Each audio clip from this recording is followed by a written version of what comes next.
Well, hello everyone, and thank you so much for joining us today. We are having another episode of Women Like Me Stories and Business.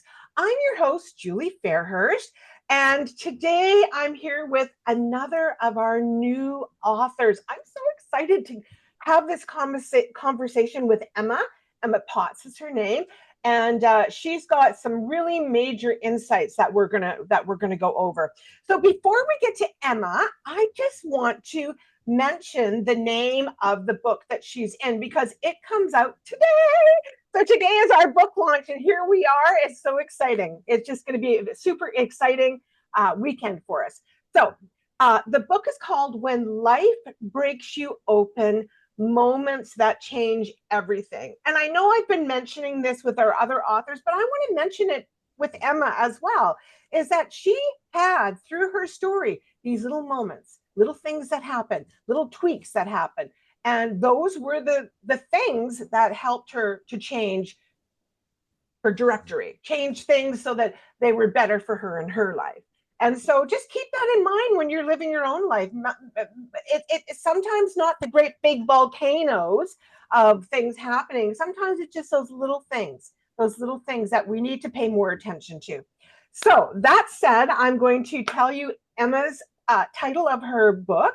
I'm sorry, her story. And then we're going to dive in and we're going to get into a pretty good conversation. So Emma's title in the book is Learning, no, I'm sorry, not learning, letting go of self protection habits, learning to live authentically beyond survival patterns. And I really love your title, Emma, because letting go of self protection habits, we're going to talk about that because we all have them, but we might not realize we have them. So, thank you, Emma, for being here. And why don't you let us all know who you are? So I am Emma. Where to start? I guess I grew up in a small town, went to university out east, got a bachelor's degree, decided to move back to Ontario, got a degree in audio production.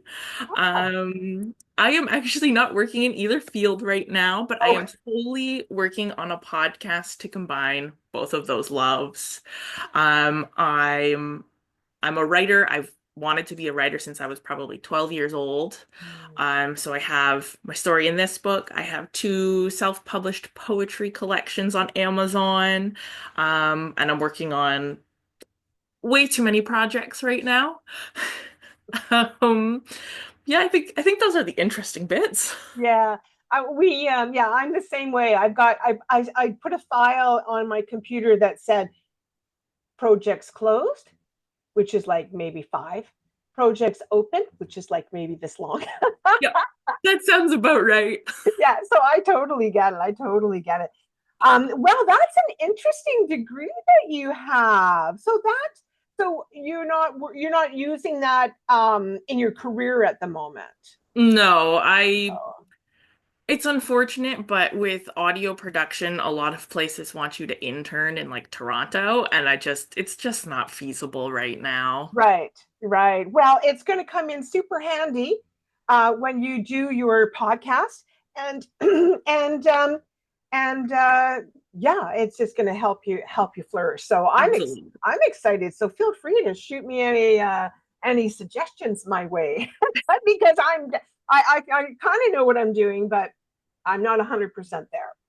Okay, well, let's dive into your stories. First of all, let me just ask you, Emma, why did you want to write the story that you wrote in the book? Why did you choose that one? I think there are multiple reasons. I guess there's always been kind of a lot going on in my life, but it is currently the story that has impacted my life the most.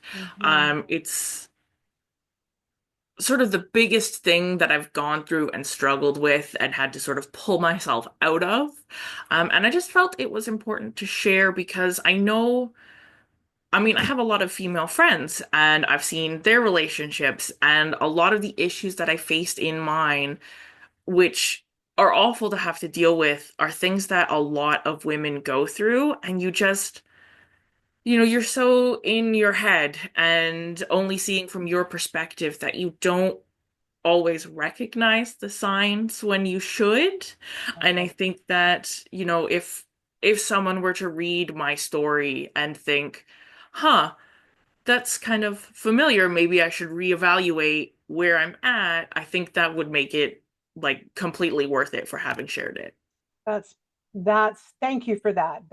That's deep, and that's this is what it's all about. It's about helping others who might be in the same predicament that we were in, Hmm. and we all learn from each other. So thank you for getting the courage, because it's a pretty raw story in certain areas, but and you do put yourself out there, so I appreciate that very much. I know how Thank you. difficult that is, and but that's what it takes sometimes when we heal. We know we want to be able to help others to do that as well. So let's dive into all my questions, okay? All right. So let's start with, can you share what initially drew you to your relationship and how your expectations of love shaped your decisions? So wow, I think I was 19 when I met him. We had blogs on the website Tumblr. That's how we met because he was in Northern Ireland and I was in Canada. Yeah. So we met online and we were just friends at first. And I was scooping ice cream over my summer break after my first year of university, and it would be long nights in the summer dealing with the absolute worst customers. And I would always come home to the sweetest, funniest messages from him. And it would just make my day so much better, like a little bit more bearable. Um, so we kept talking after that. And one night it was his first year of university, so he ended up getting drunk with a bunch of his friends and confessed his feelings to me. And I think looking back on it, getting into a relationship with him was a terrible idea based on a couple of things. Mm-hmm. Obviously, the long distance. And then the other thing was that I had seen pictures of him, and my reaction to the pictures was, well, I guess he's kind of cute. Mm, And I had never dated before. I had never known, anyone to actually be interested in me in that way. And I think a lot of that has to do with a late life ADHD diagnosis, and I am incapable of recognizing when anybody is flirting with me. I have no idea. It just goes right over my head. So he was the first person to ever just spell it out for me in a way I could understand. wow. So I don't know, I felt like maybe I should have the experience of dating someone, and it was nice to be wanted and loved. Of Well, like course. loved. Yeah. Um, so, at the time I really had no expectations of what dating someone was going to be like. So, Mm. I think he had a lot of free reign to just kind of do whatever he wanted because I didn't know what was going on. Were you guys about the same age, or was he a little older, or? We're the same age. I think Yeah. it was just a difference in like the schooling system in the UK and Canada that Right. sort of has people at different levels. Because Yes. yeah, it was kind of confusing. I thought he was a year younger, but then he Yeah. was the same age, so Yeah. Aw. Well, that's to me, listening to you and reading your story, of course, I can see how a young lady that hasn't really dated and hasn't had much to do with boys, could be taken by that. He's in a different country. That's kind of alluring. The accent would be kind of fun. I've got a grandson that has an English accent, and I could just sit and listen to him talk all day long. So, it's yeah, I can certainly see how that would be very alluring for a young hmm. lady, for sure, for sure. Hard relationship though, being so far away. Yeah, Yeah, yeah, it was difficult. yeah.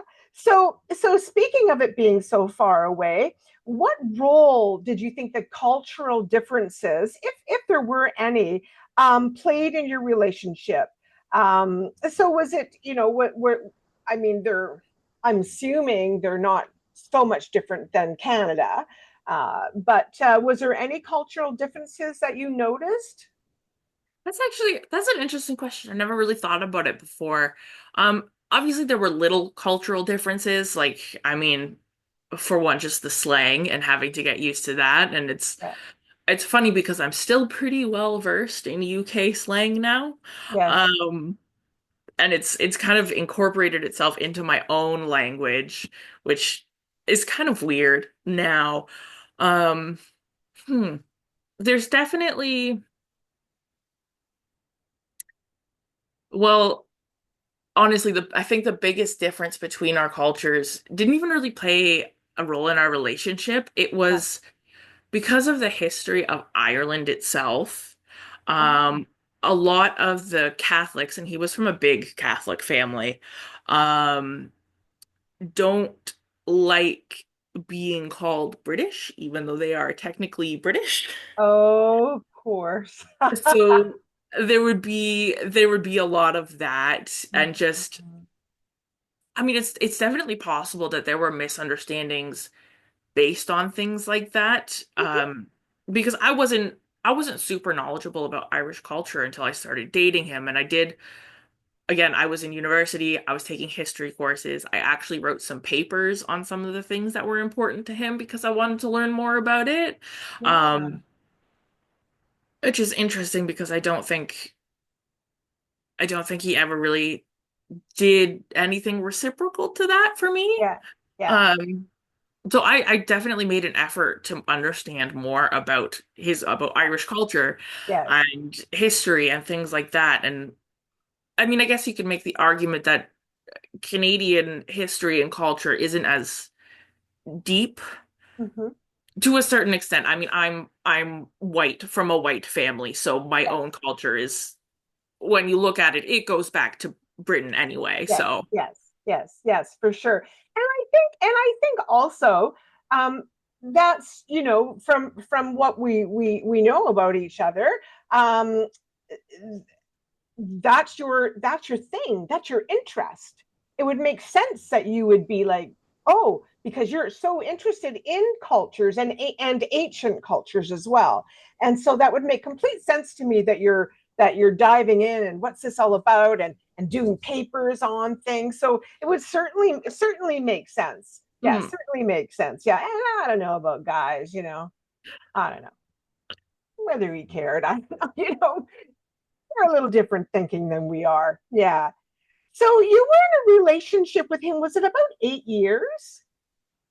8.5, probably closer to 9. That's a long time to be in a long distance relationship. I know that he did come to Canada for a while. Is that correct? And then you Yeah. went over there for a couple of visits. But still, that is a very, very long time. What point in your relationship did you realize this is not healthy? It's I mean, there were a couple of little things, but I wouldn't point to them specifically because I think I was still willing to look past them. And it's honestly, it's kind of embarrassing to look at it and look at the way that or the things that I put up with. That like, if it was my sister, I would never have let her put up with those things, but it's me, so whatever.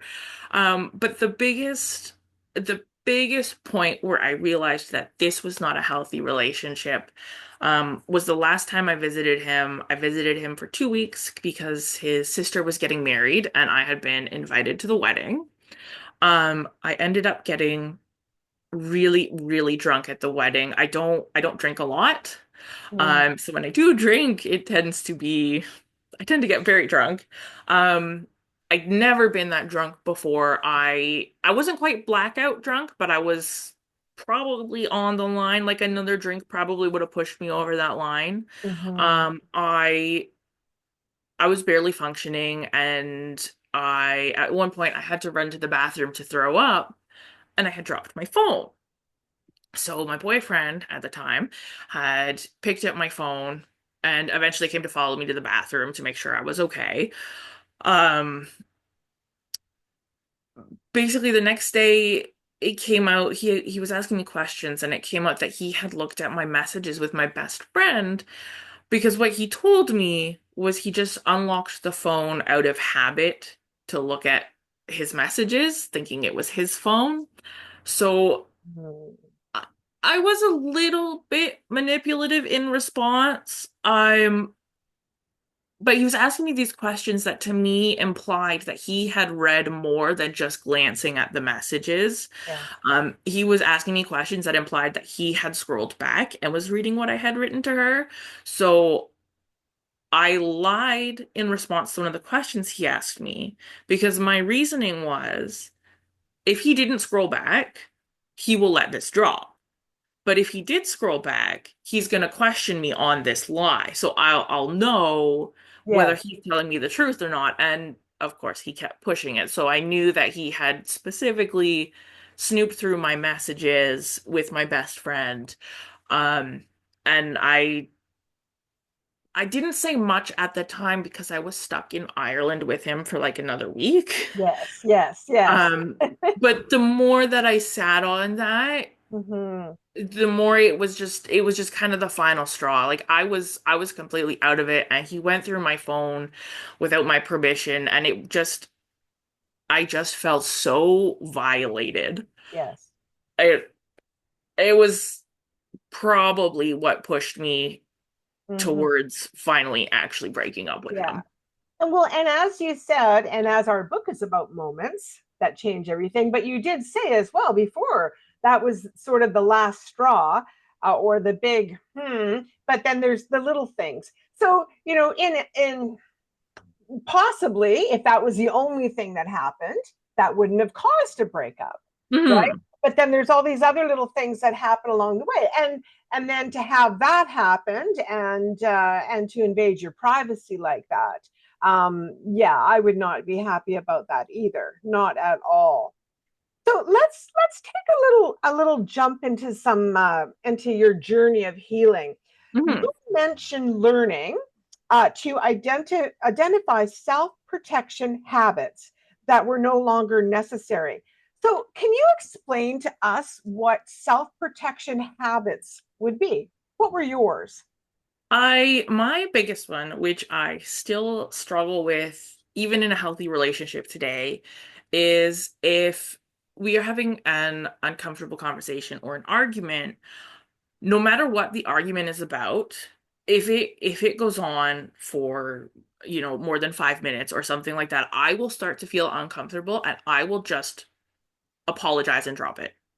Doesn't matter if I was right or I was wrong. I will just like I'm done fighting. This isn't going to go anywhere. I'll just Yeah, apologize. yeah, Um, yeah, it every time with my ex when we would fight, every time I would try to call him out on his behavior and be like, express that it, not even really call him out on it, just express how it made me feel. right. He would find some way to gaslight me about it and turn it around on me and make it my fault. So I would Yeah, just apologize because if I didn't apologize, he was going to withdraw into himself and not message me for days. So right. it's like So you it's gave easier in. to just move on. Yeah, yeah. Sometimes that can be healthy. I don't believe in you know sometimes the need to be right can be dangerous, Mm, right? And so sometimes that can be very healthy, but I think not healthy in your case as you're explaining it, because you're each time you're doing that, your self-esteem is being chipped away at. mm, Yeah, and you knew what was happening, which made it even worse. yeah. Yeah, yeah. Nah, not nice. Not nice at all. Yeah, to have to do that. So you so you were diagnosed with bipolar and Mhm. ADHD. And so do you think that how how would that have helped you in your relationships, or and in your healing journey? Did it help you or did it hinder you? I think having the diagnosis, and I mean, a diagnosis isn't necessary for everybody. Not everybody needs what comes with that. But for Mhm. me, it was really nice to be able to have that label to put on myself, to be like, okay, I'm not weird. I'm not broken. Like I'm just different for like Yes. XYZ reason. And I can look at my behaviors and the things that I do and the way that I feel and I think, and it explains it. Obviously, a lot of people will use it for an excuse, and it doesn't excuse any behavior, but it's Yes. really helpful to know where it's coming from and why you feel certain ways. And for me, it it really did help a lot, especially with the bipolar, because I've been able to get medication for it. My Yes. depressions aren't so bad anymore. And that was, I mean, it was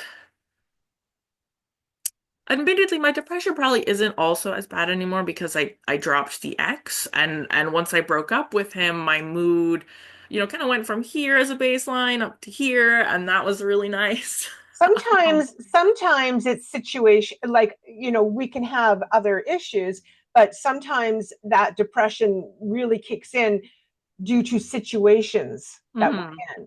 And sometimes if we feel hopeless and we don't know how to get out of it, or we're fearful, depression can really, really sink in. And I think those diagnoses helped too because they let me sort of reclaim my life and take charge of things again. And I think because it was around this time that I was starting to question my relationship, I Mhm. think having those diagnoses and being able to push for myself within the medical system really helped me to be able to stand up for myself in my relationship as well and recognize that, like, these things are wrong. Yes, yes.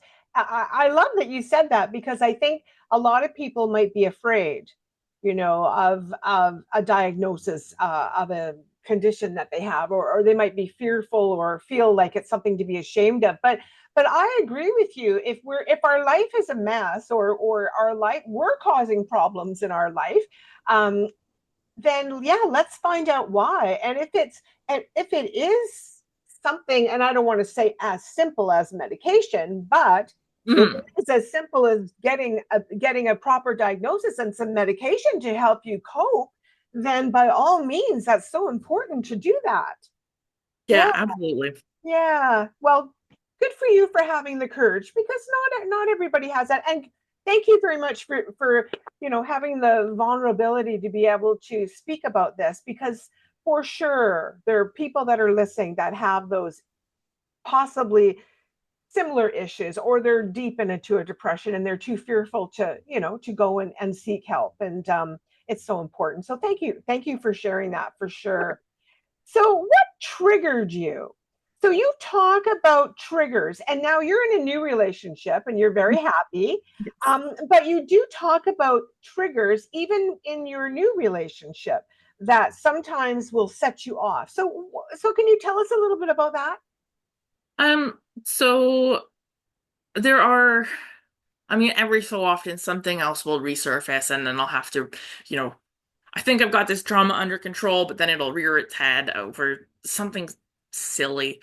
I remember one time I was washing the dishes with my partner and he hit his head off of the cupboard and he was frustrated, so we just slammed the cupboard shut and I immediately burst into tears. I didn't even have a second to think about the situation, think about what was happening. It was just like this instant response from my body. It was like, we're gonna cry right now. Um, and I felt so bad. I ran to the bathroom. I didn't want him to see me crying. Not because I was embarrassed. I didn't want him to feel bad because he hadn't done anything wrong. He was frustrated. He slammed the cupboard. That is a totally normal person thing to do. Yeah, And I knew, like, knowing who he is so sweet. He was gonna be upset that he had made me cry, and I didn't want him to yes, feel that way. Um, of course he knew. He knew. because he's much better at reading my emotions than my ex was. Yes. He always knows when I'm upset. Yeah. I mean, we just talked it out, but I have this gut instinct of when my partner is frustrated or upset that it is going to be turned around on me and I am going to take the brunt of it. Even though Right. I know he would never do that, but Hmm. everything with my ex would come back on me. If he was frustrated, he would find a reason to fight with me, or he just wouldn't Hmm. speak to me for several days. Hmm. Punishment. Um, there was one time when I first started dating my new partner. He plays a lot of Super Smash Bros. And he was going to go to a tournament in Toronto. So he drives all the way up to Toronto. It's like, two and a half hour drive with traffic. He got there an hour late because he misunderstood the time. So he's texting me about it, and I was like, oh no. Oh, he's going to be so upset. And I know people talk about the fight response, Yeah. and they don't always. I know there's more attention around it now, but they don't always talk about the other options, which are freeze and fawn. And I am 100% a fawn response person. He texted me that. I immediately made him cookies Oh. because part of me did do it because I wanted him to feel better when he got Yeah. home. Yeah. But I realized later that a large part of that instinct to do something for him was to protect myself, to be like, look, I've made you Mhm. cookies. You can't be mad at me. Oh, what a wonderful awareness to have. Oh my goodness, Emma. That's an amazing, amazing um awareness. Yes, I would never have thought that. So thank you for sharing that. And the other thing that I really appreciated you saying was when he slammed the door, because I remember reading that in your story, when he slammed the cupboard door and it just evoked this horror inside you. And I believe that we carry trauma in our bodies. So it's not necessarily always up here in our mind. It can be within our bodies. And I can really relate because I grew up in a very abusive home where mom and dad were lots of physical fights going on, waking up in the middle of the night to beer bottles being smashed and my mom screaming don't and all of that. And so even to this day, if there is a fight going on, I that little girl just comes back. And I've dealt with a lot of stuff that may stay there forever, that little bit, but it's ingrained in me. It was so traumatic. and Hmm. and so I think that it's such a great awareness to talk about, because I think that women especially, uh sometimes we think, oh yeah, I've healed, and then something happens and they don't understand why they're reacting that way. And I agree, it can just be ingrained in you. Yeah, and that to just have a cupboard door slam and it freaks you out. It's almost post-traumatic stress disorder, Yeah. really. Yeah. Aw. Aw. Well, I think it's sweet. And I know why you made him the cookies, but I think it's sweet that you made him the cookies too. I probably would have done it anyway, Yes. because I love him and I want him to feel better when he was really Yes. upset because I mean he also got stuck in traffic on the way home and it took Yeah. him several Yeah. hours to get back. But Yeah. But you recognize that there was an ulterior motive mhm, for your emotions as yeah, well. Yes. And I think, again, the awareness of that, you having the awareness of that is an amazing sign of growth, because not all of us, and I'm hoping anybody who's listening who does this is going to understand it and get it. So, what practices or habits have been most effective in your mental health healing? for me, I think. Well, I mean, therapy helped a lot. Yeah. I'm sort of between benefits, so lost the therapy for now, but I still have what I had to help me get by, which has been really helpful. But I think the biggest key, I guess it's two part. It's two part. One, my partner is an amazing support system. Like I said in my story, a lot of people. will tell you after a bad relationship to take a break, work on yourself, like heal through things.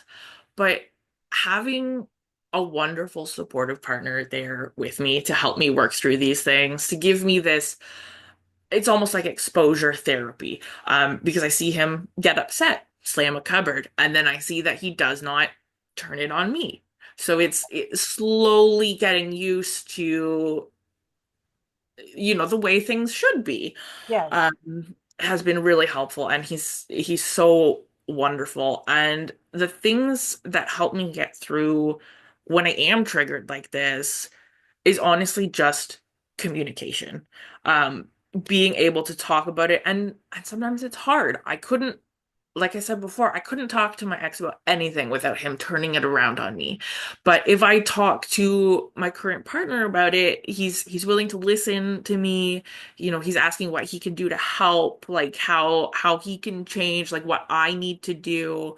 Um, and again, like it's really hard to open up to him, even though I know nothing is going to happen. So it is a big thing to communicate these things, but I have been trying really, really hard to get better at it. And communication has never been my strong suit. I'm a writer. I write things. I'm great at writing.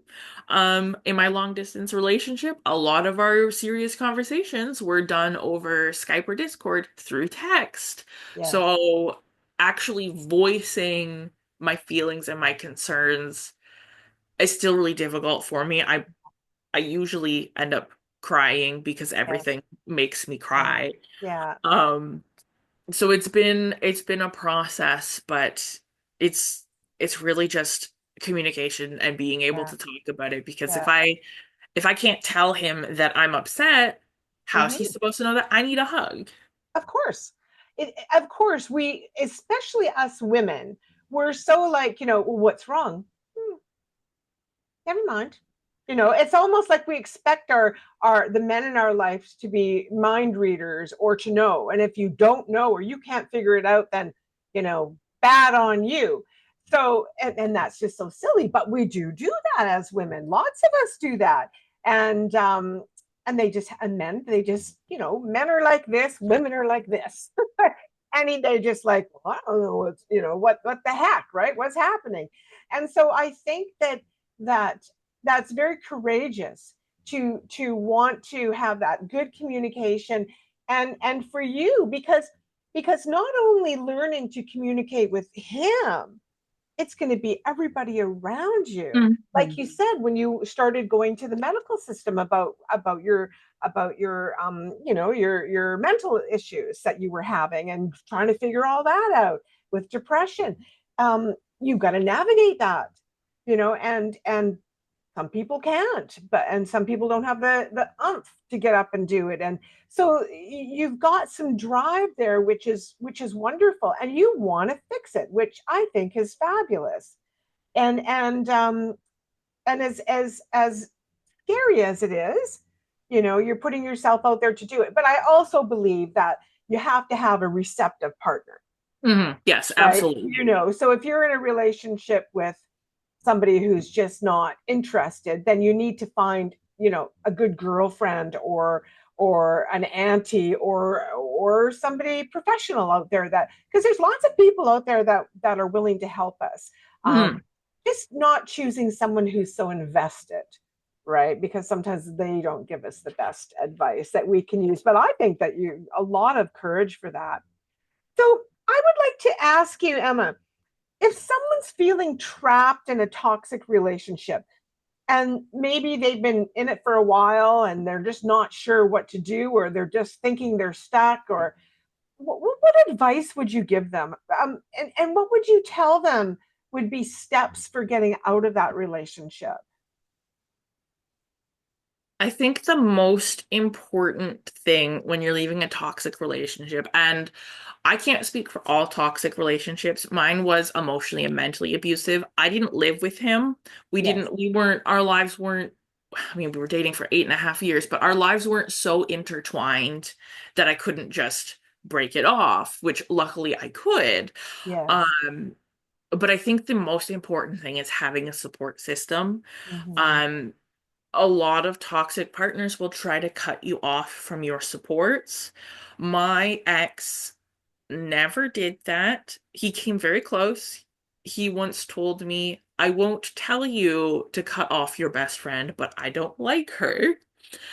But I think he knew that if he made me pick between him and her, I would have picked her because she Mm, would never make me do that. She would right. never give me that ultimatum. So I think he was smart enough to know where to draw the line there. But if I hadn't had her, if I hadn't had my parents and my sister, Yeah. I don't know what I would have done. My poor best friend, my long-suffering best friend who tried to get me to break up with him for years. She was so vindicated when I finally did it. But it was nice to have people who understood, who didn't judge me. Like Yes. when I first came to my parents and told them I wanted to break up with him, they didn't really obviously they didn't know the depth of the problems, but they were incredibly supportive. They were like you know you have to do what you have to do and we're here for you. Um so it made it a lot easier knowing that I had those people to fall back on. And Yes. like Yeah. even before I met my new partner, um it was it was just nice having that support and knowing that I wasn't alone. Hmm. Because when you're alone, it is infinitely harder. Hmm. Um but I would say if you have doubts about leaving a toxic relationship, if you're worried about, you know, if you're thinking about, oh, well, I've been with them for, you know, almost 10 years, like this sunk cost fallacy is real, but, you know, you don't deserve to be treated that way. And Yeah. 10 years in the grand scheme of thing doesn't mean a lot. Um, No, but you have to remember that you have, depending on your age, you have another 10 years, another 20 years, 30 years, maybe 50 years on this earth. And and you deserve to be happy. yeah, Don't, you know, absolutely. we don't want to spend it living the same day over and over and over again. I just want to say that I really liked how you validated women who might be living with someone who's like that, because because as you were speaking, I thought to myself, if you two were in a relationship where you were actually physically together day after day after day, he would have cut you off from your family. Oh, And your absolutely. saving grace really was your distance. Yeah, And so I can see how it would be very difficult for a woman who's in that kind of situation. And as you said, that's why support is so incredibly important. And you know, reaching out to, and even if you have, you know, what I find about our friends, our true friends, is even if you haven't seen them, even if you maybe weren't so nice to them, you go back to them and ask for help, and they're 99% got your back. yeah, You absolutely. know, because it doesn't go away. Sometimes they distance themselves because they just don't want to see it or they don't want to deal with it, but they've got your back. And same with family members. Not all, but most of the time, Mhm. you know, if you go back, they've got your back, even if, you know, somebody has been isolating you for sure. I want to ask you one last question. Yes, of course. Okay. So, what do you hope your listeners are going to take away from your story about resilience, self love, and the importance of prioritizing your own well being? I think for me, the biggest message in the story, I mean, other than, you know, recognizing the red flags and leaving and getting out, I think what's really important to know is that you don't have to go through your healing journey alone. It is not all on you. And yes, obviously you're going to do the brunt of the work. whether it's through therapy or, whatever self-help method you have of, fixing these thought patterns and things like that. But like there are people there for you. My best friend lets me vent to her, and sometimes she says, "Man, you should really tell this to a therapist." And she's right. But she lets me vent to it, and it helps me with that self-awareness because I've always been pretty self-aware. I just have to Mhm. talk it out first. Yeah. And then, sort of once I've gotten it out there, I'm like, oh, this is why I did X, Y, and Z. Like I should Yes. work on that. Um, Yes. and like I've said, having my partner there with me has been Mhm. has been so helpful. I went from one relationship directly into another, and I remember my ex when we broke up telling me, people are gonna judge you from this, from, hopping from one relationship to the next. And it's like, I'm happy and I wasted 9 years of my life with you. Like, I'm not gonna continue to waste the rest of my life. If I'm happy, I'm just gonna pursue it and see where it goes. Absolutely. Absolutely. And that was just that final dig he was Yeah. giving you. There Yeah. were there were a couple of those. Yeah. Yeah. Well, again, I think the core message I find throughout your story and our conversation today is support. You just can't be alone. You can't when you're depressed and your mental health is kind of confused because of everything happening around you, your situation, you really need support. Mhm. And so I hope that if there's anyone listening that's in a similar situation that you were in, uh, or they're feeling the way they're feeling, I hope that they're reaching out and getting support.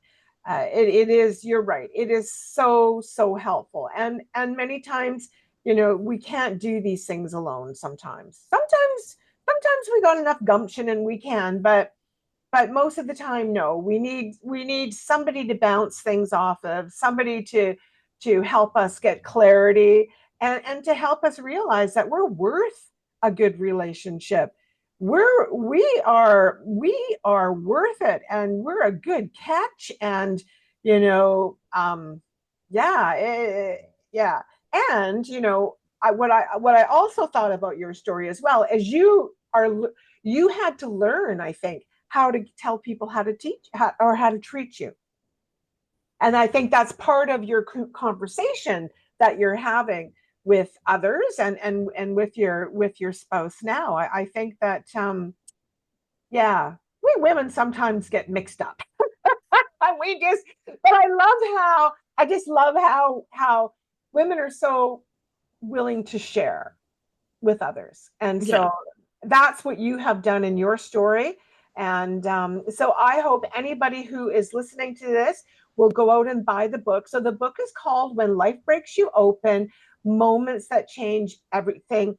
Emma's Potts story is in there, and it's a lot more in depth, a lot more deep than what we were able to touch on here today. So I hope that you get it and read it, and support Emma and all our other 9 authors as well. So Emma, is there anything you want to say before we close out? No, I think that pretty much covers it. Yeah. Okay, perfect. Well, Emma, thank you so much for doing this. And thank you all for being here on another episode of Women Like Me Stories in Business. I'm the host, Julie Fairhurst, and I hope you'll come back and join us again soon.